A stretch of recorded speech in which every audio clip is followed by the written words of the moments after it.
Good morning, everyone. Can you hear me? Yes. Okay, I want to be sure. I want to thank you all for being here. My name is Pauline Brooks, and I am board president for the California Alliance of Retired Americans. Welcome to our 22nd annual convention. This is our first all virtual convention. So we thank you in advance for your patience with any technical problems we will be having. From including several, we have, excuse me, we have packed the agenda for today. We have some great speakers, and we will be hearing from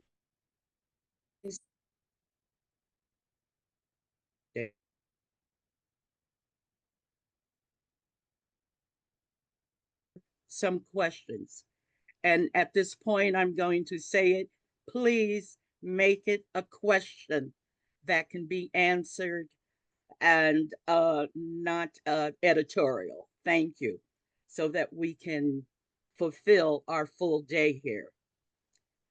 If you have any technical support needs that cannot be solved via the chat, we have a phone support line which you can reach by calling 510 663 4086. So we will move forward. Technically, for many of us, this is an adventure. Welcome, welcome. And we have a special Kara friend here who is also a full part of our convention. And he is none other than our own John Bowser, who is senior advisor to Social Security Works. And of course, we all who are 50 and over know him by. I turn it over to John, my friend. Thank you. Thank you. Thank you, Pauline. And I did love your choice of words, which is we apologize in advance for any technical difficulties we will be having, rather than we may be having.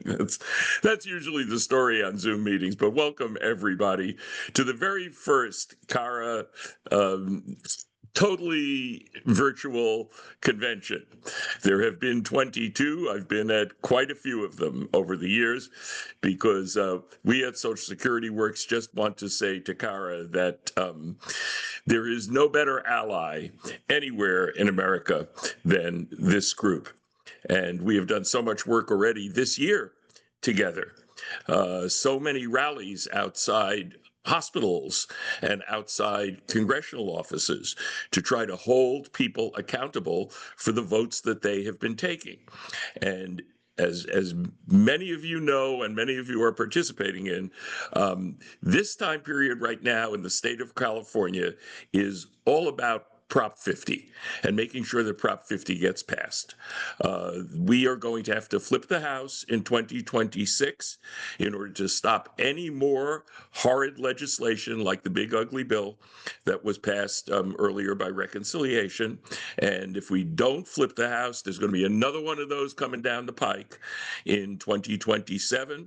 So we've got to make sure that we stop this. It's very dangerous, especially for seniors. It's dangerous for everybody, but seniors are one of the biggest targets of this kind of legislation. As you probably know, is the biggest Medicaid cuts in history by far, plus $500 billion coming out of Medicare.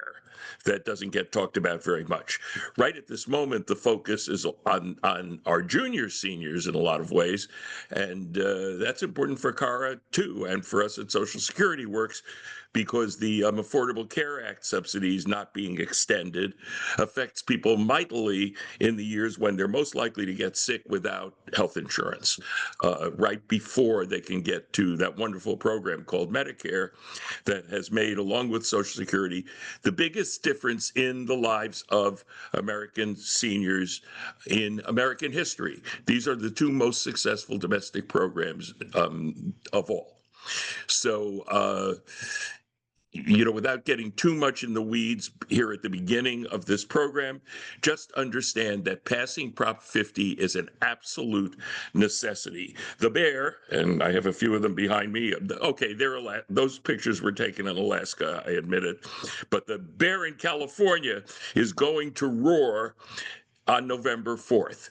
This is a must. And I urge everybody to do what I am doing, which is show up every Monday at 12 noon on the Cara phone bank for yes on Prop 50.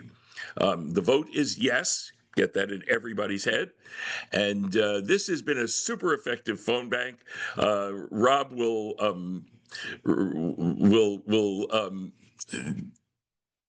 tell me whether we got to 100. I don't think we quite got to 100 last Monday. We are pushing 100 people on the phone bank, and that is amazing. We're making thousands and thousands of calls. They're not hard calls. They're fun. Most of them are yeses, and some of them are I don't know enough about it, and then you can persuade people, and they become yes. And the ballots have been sent out in the mail. I've gotten mine. Send it right back, and you can tell people if they get their ballot and send it back. The best news is they'll get taken off the list, and they won't be called anymore. So once their vote is in. So this is a critical time in the state of California. And the way I've been saying it is that we, for once, are the center of the universe. We are Delphi. In ancient Greece, Delphi was thought to be the center of the universe, and that's why they had the Oracle of Delphi there. We are the center of the electoral universe. We all know that we all have that feeling that sometimes our votes don't really count, like in the Electoral College.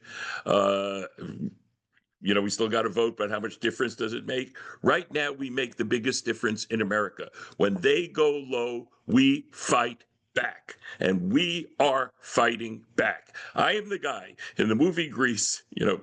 Pauline did refer to my Sha-na-na career.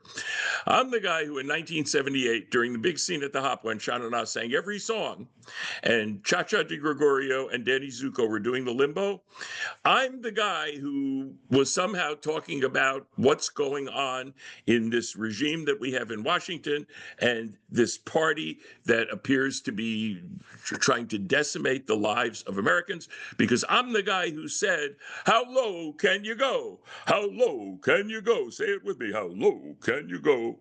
How low can you go? And it does seem as if there is actually no bottom. So when they go this low, we fight back. And that's my message for today. As Bowser would put it, bum bum bum bum bum bum bum bum bum bum dang a dang dang a ding a dong ding. Yes, on Prop 50. Ooh, those low notes are good in the morning. Now, my distinct pleasure to introduce my friend and doing a great job as the executive director of the California Alliance for Retired Americans, Rob England. John, thank you so much for being here and for introducing the convention. Hi all, Rob England, Executive Director for CARA. Today I am going to review the events that we're going to be conducting today. So after my introduction here, we are going to hear from our Senior Vote Committee. Senior Vote is our electoral program that we run every 2 years. And then after that, we will go into what many of you are coming here for, our California Gubernatorial Candidate Forum. Oh, thank you for the opportunity. As you can see, I'm in the airport and I'm traveling, but there's nowhere I would rather be than with the people of Cara. So thank you for the opportunity. Thank you. Great to see you all. Tony Thurmond, current state superintendent of schools in California and candidate for governor, and longtime Cara partner. I don't know if my neighbor in Richmond, Myrtle Braxton, is on, but she is someone who's often brought Cara interest to me.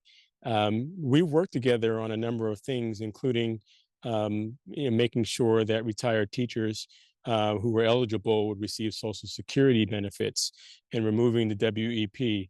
As many of you know, as a legislator, I carried that legislation every 10 years for 10 years, either as an author or as a sponsor to change that. And a lot of you know that I recently was able to get a change made to the law in California to allow retired teachers to spend more time teaching either as substitutes or teaching in California schools in a way that they would not have to pay any penalty for teaching as retired educators.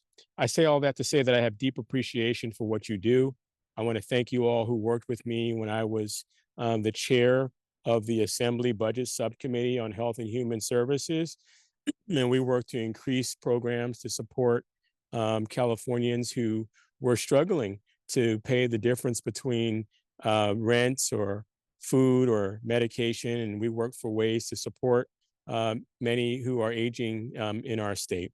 I'm running for governor to help address the issues, including homelessness, create more housing, to make sure there's good paying jobs, and to address healthcare. And as many of you know, as you think about the homeless, 40% of the unhoused in our state are older Californians. And so I'm working to get $10 billion to build affordable housing in our state. I also have a plan to build 2 million housing units using surplus property on school sites all across our state in every county that we have. And so I have experience doing things that will make a difference in our state. And I like to think that my lived experience will help me to remember about the many Californians who are struggling in this state. I was born in this state. My mom was an immigrant who came here from Panama and was a teacher. My dad was a Vietnam vet who I met for the first time when I found him on the internet when I was 40 years old, and he talked about his trauma. My mom raised 4 kids until she could not, and she was very sick. And when my mom passed away in 1974, I was 6 years old. All of her 4 kids got split up, and I was sent to live with a cousin who I never met until I showed up on her doorstep in Philadelphia. I grew up in a household where we didn't have food. In my household, to make up for it, I grew up on the free lunch program, on food stamp coupons, and on government cheese. I've often said that we ate so much government cheese that I thought that the letters USDA were a brand name. But we needed those programs. As Ms. Barber is laughing at me, we needed those programs to help us to sustain. Those programs helped my family to overcome poverty and to become a social worker and to work with seniors. I work with seniors who are homebound, to work with foster youth, to work with people with developmental disabilities. And I passed historic legislation to restore funding programs to our regional centers and to those with developmental disabilities. And I will continue to work hard for supporting the rights of older Americans, for those with disabilities, and for every single Californian in our state. The first thing I will do is provide a tax credit to middle class and working class Californians. I recognize how many people are struggling to pay for groceries, to pay for gas, to pay for housing. And we can put another $1,000 a month in the pockets of Californians to help them offset those high costs until we can bring costs down in the state of California. As governor, I'll also continue to champion healthcare. I support single payer healthcare. And as a legislator, I provided universal healthcare to many in California, including immigrant families in our state. As governor, I'll push back on Donald Trump and on his attacks on California, like I've done, to restore the $1 billion that he illegally impounded from California education, for migrant education and for adult education. I'm sorry, for after school programs. I was able to, through lawsuits, get that money back. And I passed legislation that's been signed into law that keeps ICE immigration off of our school campuses. There's no place for ICE in our schools. I also supported ICE. I also supported legislation to keep ICE out of our hospitals and our emergency rooms. We don't need folks to be gripped in fear, and we need a governor who can stand up to Donald Trump. I've done it many times in my role as state superintendent, as the sponsor of legislation, as someone who got $10 billion passed to build schools in our state, and to also as a person who has helped us to have what we have today. We have universal preschool for every single 4-year-old. We have free preschool for every 4-year-old in our state. We provide 2 meals for free to every student in our state. We provide mental health services, $4 billion in our schools. And so I'm working hard to bring these resources to our state. I'm working hard to pass Prop 50 like many of you, because as we get 5 new members of Congress, we need them to go into work to reverse the effects of the big ugly bill that kicks so many people off of Medicaid and Medi-Cal. I spent most of my career working using Medi-Cal programs to support mental health for Californians. And as governor, I will champion adding people back to the roles of Medicaid, Medi-Cal, and protecting Medicare and protecting Social Security for our retirees. Thank you all for what you have provided for us throughout your careers and what you continue to provide in retirement. As governor, I'd like to be your partner. And as I said, to build affordable housing, to address homelessness in our state, to create good paying jobs. I've launched job training programs that get young people into STEAM jobs. I want to get more folks into healthcare jobs. We have unfilled nursing positions, unfilled teaching positions. We're offering a scholarship to anyone who wants to become a teacher or a mental health clinician, $20,000 per scholarship. And so, and we're not going to let special education go away. We're taking care of some legal stuff to Mr. fight Thurmond. Trump. Yes. I'm so sorry to interrupt, Mr. Thurmond. We're actually cutting into your Q&A time right now. So if you could finish, and then we'll go into that section. Thank you so much. I'm happy to go into Q&A. I wasn't aware it had already been 5 minutes, but I'm happy to go into the Q&A. Thank you for what you've done for California, and I'd be honored to be your governor. I work still as an attendant to help individuals with disabilities who need support. I would work to provide better funding for programs like IHSS, and to make the funding and the pay of IHSS workers consistent across states. And I'm willing to build a product that California doesn't have, and that is a product that will allow Californians to have the kind of care to provide for a loved one who has gotten older, who needs support, and for us to build a product that will support Californians who are helping a loved one to care for them, as I am right now, caring for my cousin who is 80 and in many ways still spray and independent, but needs some help. And I will build out these programs. And as I mentioned, supporting single payer healthcare to make sure that we have healthcare for all, so people don't have to choose between their medication and paying rent or paying for food. I do support requiring those healthcare companies to pay more. And many of you know that as a legislator, I have supported the MCO taxes on healthcare companies to require them to pay more so that we can have more services. And as governor, I will hold the healthcare companies accountable. They charge higher rates and don't give us more services. I will appoint someone to be the leader of the managed care who is not beholden to the healthcare industry. I will work to restore individuals with disabilities and older Californians who were kicked off of the Medicaid rolls. And I will work to make sure that we hold healthcare companies accountable to provide both physical health and mental health services, and to restore the MCO tax that were cut. Again, that's why I'm supporting Prop 50, so we can get 5 new members of Congress and we can reverse the actions of the big, beautiful bill, or I call it the big, ugly bill, so that we can reverse those actions and restore more people to healthcare. I've actually done visits to nursing home care. I've made reports when I found substandard care, and I believe that we have to hold companies that provide this care accountable. I have voted for legislation that will hold them more accountable. As governor, I will sponsor legislation to hold them more accountable, and we have to hold them accountable to fees, to have more enforcement, to make sure that companies that cheat don't slip through the cracks, so that we have awareness when they are not meeting the needs of our loved ones who are in nursing home care. the only way that we're going to ever be able to do that is to monitor them with regular visits to know the status of what's happening in our nursing homes and to hold them accountable with fees and consequences and penalties. I was one of few legislators who voted for that legislation. And as governor, I will sponsor legislation to ensure that we have better oversight, better monitoring, and better consequences for nursing home companies that have to provide better care for their patients and for our loved ones.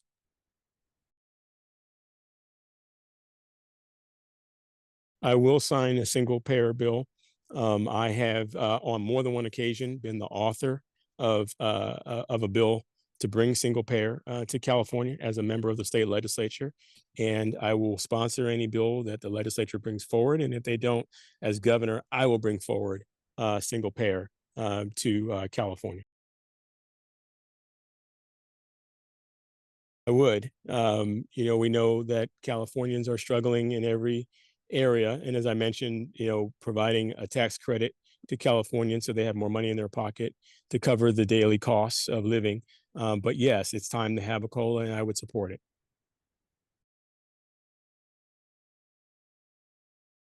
Well, I think we know that this is not how the federal government intended to use our guard. And we don't need to have military zones in California or any other state. And we have to continue to push back on those who would abuse the powers of the military. And we do have to do that through our courts. We have to do that through those that we elect in Congress. Congress has to stand up and fight back. And that's why I'm working to pass Prop 50 so that we have Congress members who are willing to fight for California and say that cities that I have worked in for most of my career, like Oakland, don't need to have the National Guard come to address crime issues. And if the federal government really wants to help us, they can send more resources so that we can have community policing programs, so we can have crime prevention programs like the one that I launched in Oakland that pays young people so they have an alternative to engaging in crime. I launched a paid internship program where young people learn about STEM careers so they can be on a pathway to earn more money. And I'm launching it again in Oakland and in Los Angeles. And so I believe that we can support programs in California and fight back at the same time against those who would militarize our communities. Many of you know that I passed more legislation to hold those who pollute our environment accountable. I passed a bill that says we have to shut down idle oil wells that are leaking into land, leaking into water, and that the companies that leak and spill have to pay more. We have to hold those companies accountable. A lot of you know that I actually created a job training program that focuses on alternative energy in construction, and that it focuses on solar panel installation. And so I support more investments in solar, in wind, and I've called for our CalSTRS retirement system to develop a timeline to divest from fossil fuel so that we can invest in more alternative energy. Climate change is real. We're seeing the impacts of high sea level rise, and we have to continue to build to address sea level rise.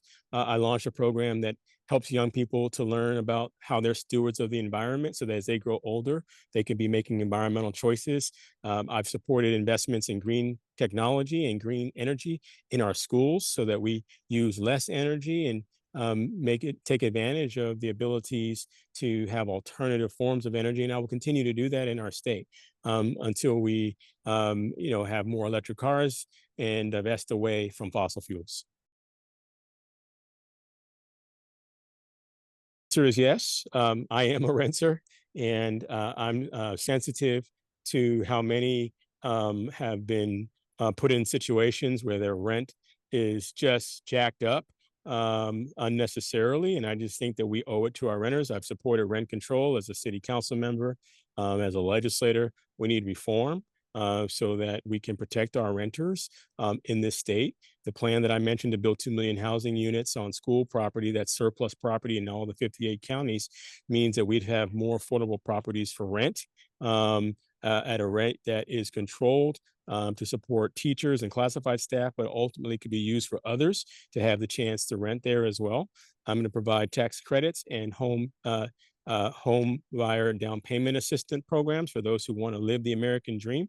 I've already provided, since 2000, I've been able to get 500 million in tax credits for the low-income housing tax credit program so we can build affordable housing for seniors, for people with disabilities, for low-income families. And I'm willing to continue to build on that. And I'm going to get another $10 billion to build affordable housing in the state of California.